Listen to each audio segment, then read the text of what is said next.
Amemba a rũhonge rwa kĩgĩna gĩa kũrũmbũiya arĩa marĩ na mawathe gũkũ bũrũri-inĩ gĩgĩtongorio nĩ Julia Odhiambo macerete thibitarĩ-inĩ ũyũ wa ciana wa AIC Kiua Kĩjabi, kũrĩa marugũrĩtie macini ici cia mũigana wa mirioni 5, na nĩ macini cia gũteithĩrĩria ciana iria irarigitwo mawathe ma mahĩndĩ, kũnogora mahĩndĩ na ikĩro ngũrani. National Fund for the Disabled of Kenya has funded the hospital to purchase equipment that is going to help them not only to cure but also to rehabilitate children who have, for various reasons, are unable to use their limbs, able to use their bodies, and whichever other movements that they have been lacking.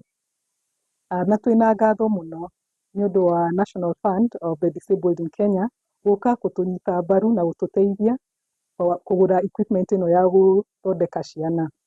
Nĩ tũthondekaga ciana nyingĩ o mwaka, tũkamatwara theatre na magathĩnjwo, na moima theatre nĩ mendaga gwĩkwo rehabilitation, na equipment ĩno nĩ ĩgũtũteithia gwĩka ũguo.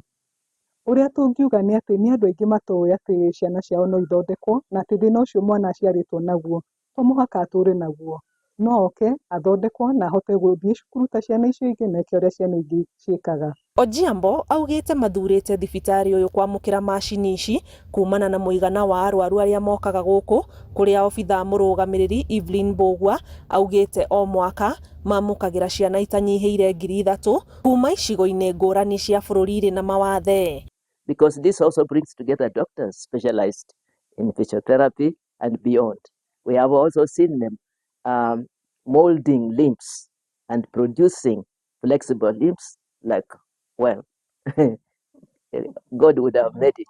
Thondeka nĩ ũtũtiĩkaga na marĩhi, twaragia na andũ tũkamĩra no ũtũteithie getha tũrĩhĩre ciana ici cihote kũgĩa ũteithio ũrĩa cirahitaji, na nĩkĩo tũngiuga no twĩte andũ aingĩ mũke mũtũteithie kwĩra andũ ũhoro wa ciana gũthondekwo na ũhoro wa gũteithia getha ciana cione ũteithio ũyũ.